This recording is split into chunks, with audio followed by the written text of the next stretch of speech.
Hot Wheels World Race. So, proasek, take it away. All right. Hello, ladies and gentlemen of the internet. Welcome to the channel. My name is proasek, and this is, as hinted before, Hot Wheels World Race, a 2003 racing game based on the fantastically famous Mattel brand and a direct-to-DVD terrible film of the same name. It was released by, or developed by Climax Studio and published by THQ, and despite its middling critical success, it was actually very popular with everyone who played it, and since 2017, speedrunners.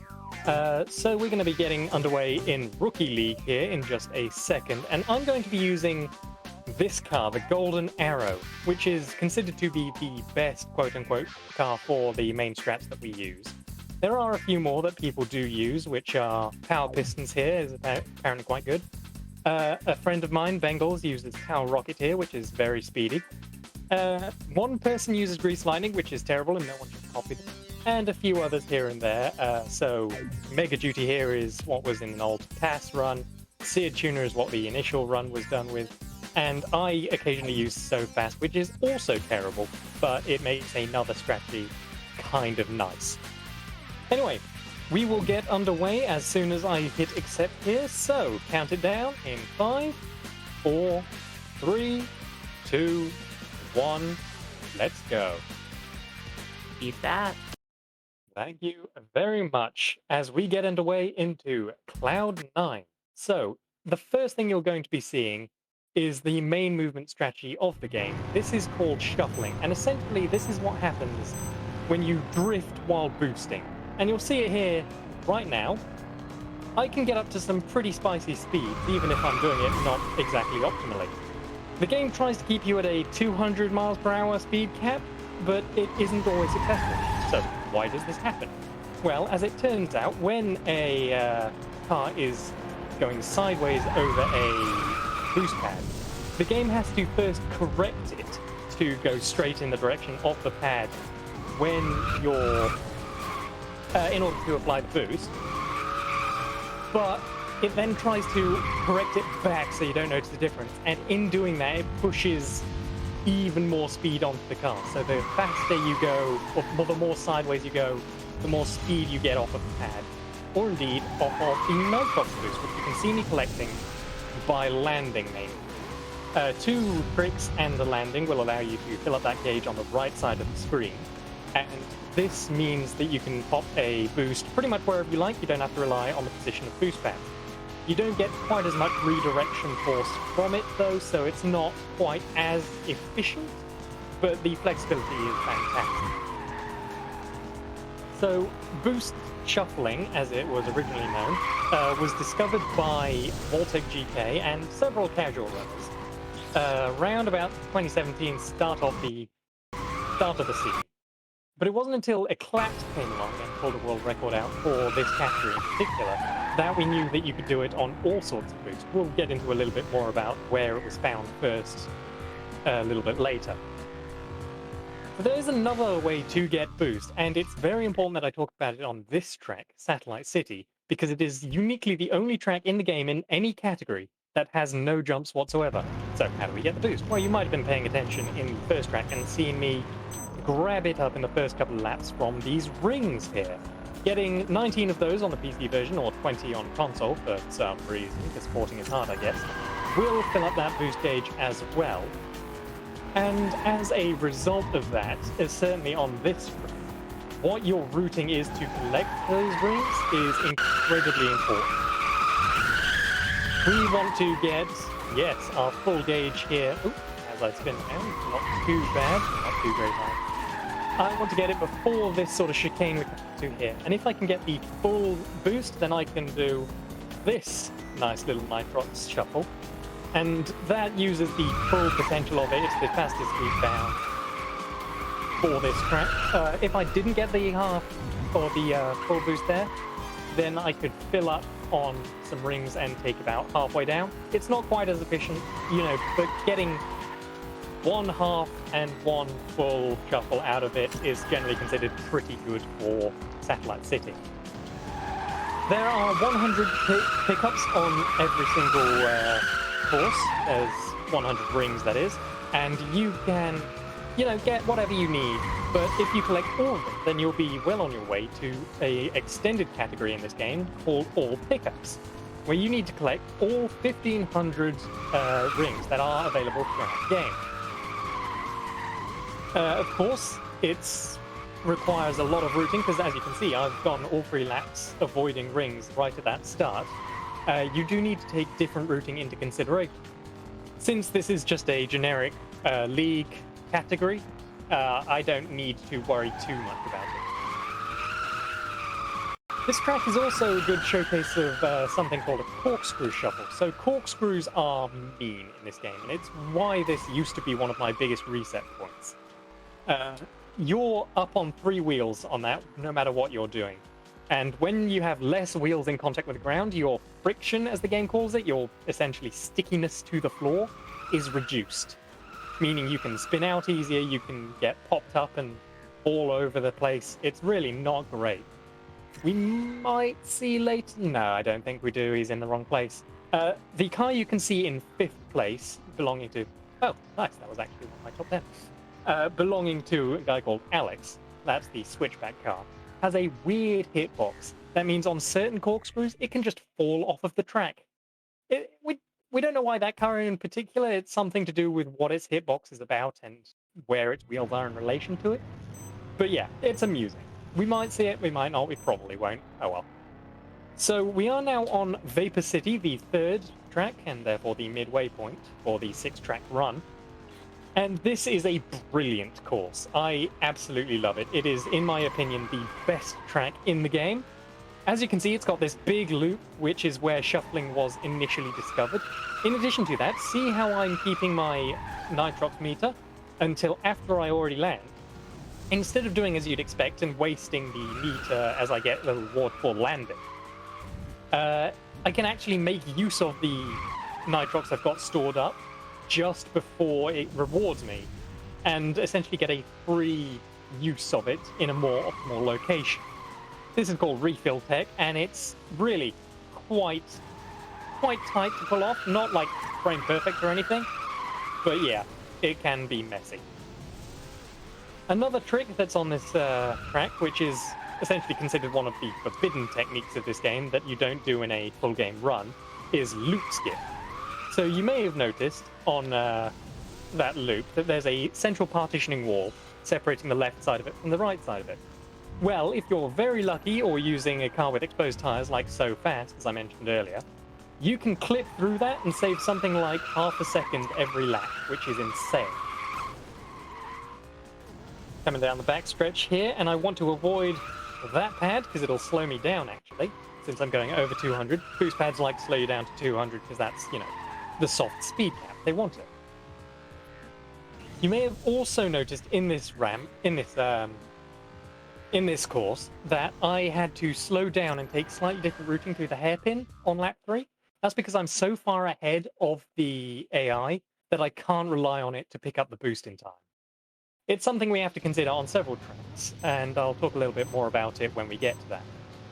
Here on Tesla's Cube, though, I want you to pay attention to the ramp and how far it takes me when I jump off.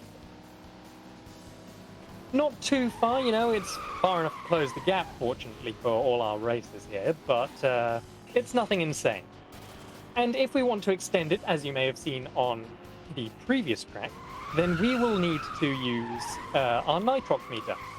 Wouldn't it be brilliant if we could use that nitrox somewhere else and still get the benefit?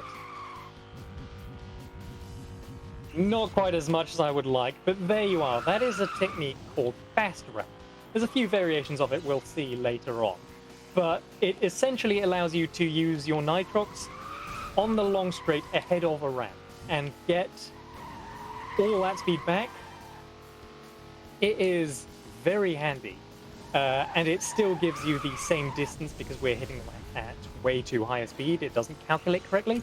It sort of loses its pathing, if you will.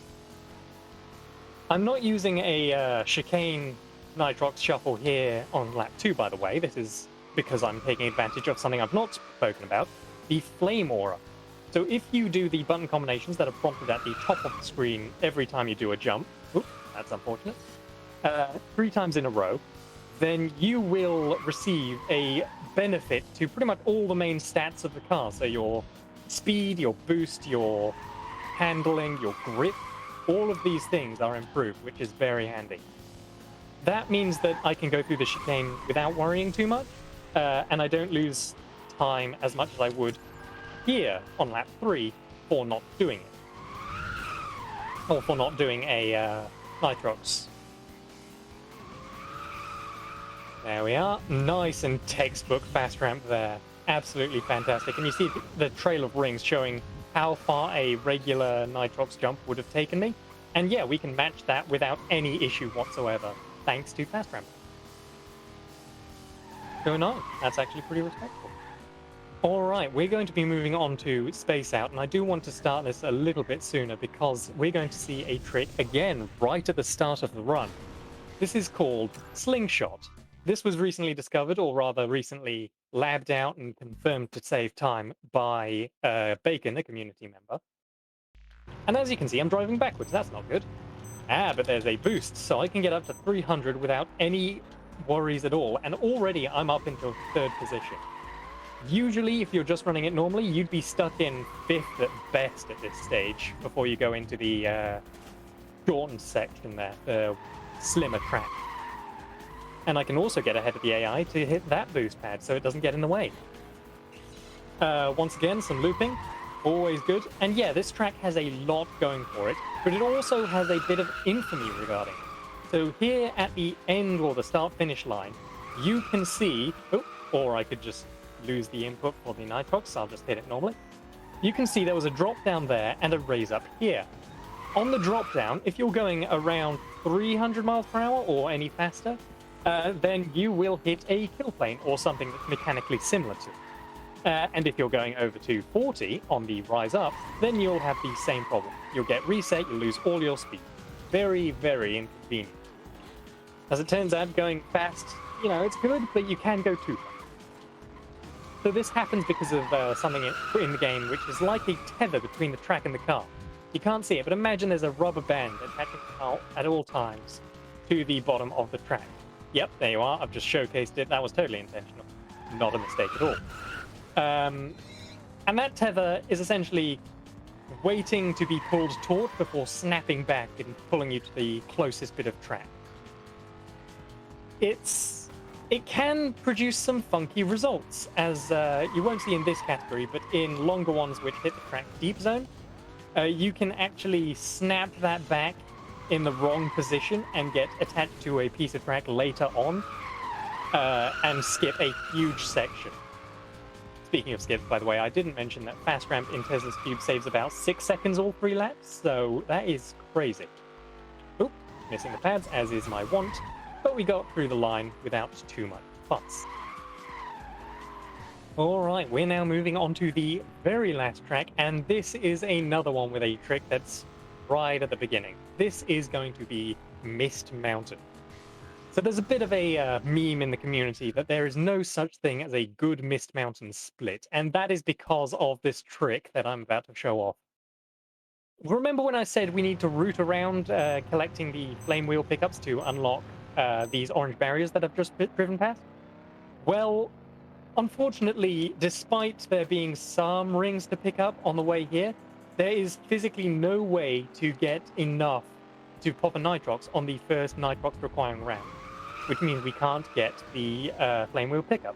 But here, not quite enough distance, unfortunate.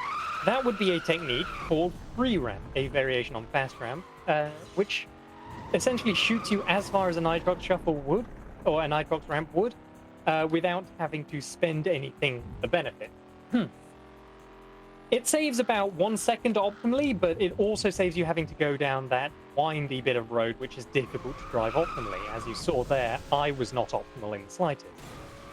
We've opened up that wall on the left, remember that, because there was a barrier right at the start of the race, of the course, which we could not pass through. That wall ride there is what opens it up. On lap 2, we will need to go up that wall ourselves because once again, we've gone so far ahead of the AI that there's just no way it can get to that pickup in time, lower the barrier, save us time. So yes, you'll see just here in a second that what free ramp would have looked like had I actually hit it. It would have looked something like that, and I'd be able to take this shortcut here. Very nice. You can also see me intentionally not getting the button combinations. That's because I'm holding the flame aura until it's most useful at the end of the lap. That's just something I do. It's not necessarily optimal. But yeah, it saves you a little of time in that lava room we see at the end with all the chicanes. Here I go up the wall and down it again. There is a technique to do that without the nitrox and get a bit of speed back. I call this illegal shuffle, but it turns out that loops, spirals, the corkscrew that we saw earlier, that is, and walls all have a sort of continuous boost for 2 seconds once you join them, which can essentially start a shuffle at any point during that 2 seconds, and you'll still increase over the speed cap. By the way, we're on lap 3. This is, once again, the final race of the category, so I will be... Yeah, it will be time as soon as I come over the start-finish line here at the end of lap 3. And you know what? It's been scrummy, but I do think this has gone well. I've shown off all the things I want to. There are a few more techniques, you know. I didn't get to show off loop skip, which I do enjoy showing, but unfortunately is a restricted to individual levels, and only then, even if you're really insane about it and using a car that is otherwise a bit dog. Here we go then, time coming up in just a second, assuming I don't crash into the wall and waste another 5, and we will see what our final time was. There it is, that's time. 3:14 on that final track, not the finest in the world, but otherwise very nice.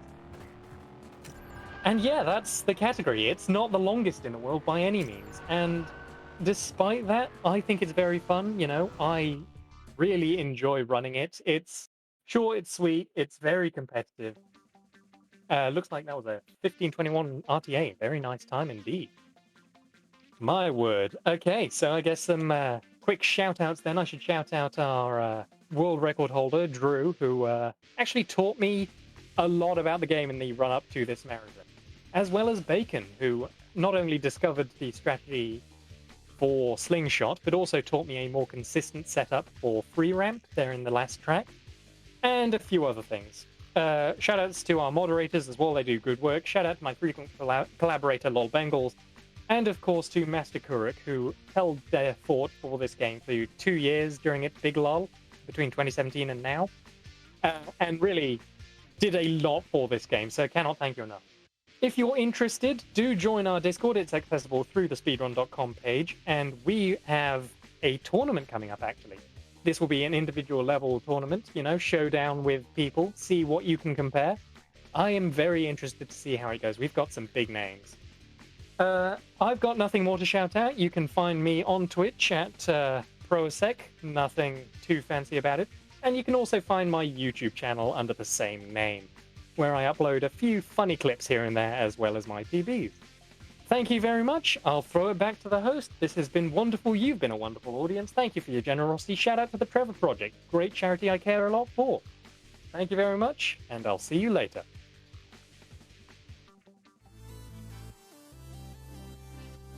Thank you so much, proasek. That was awesome. So that was Hot Wheels World Race. All right. Got a couple of donations here. We have $15 from Peach, who says, "Want to show support," smiley face.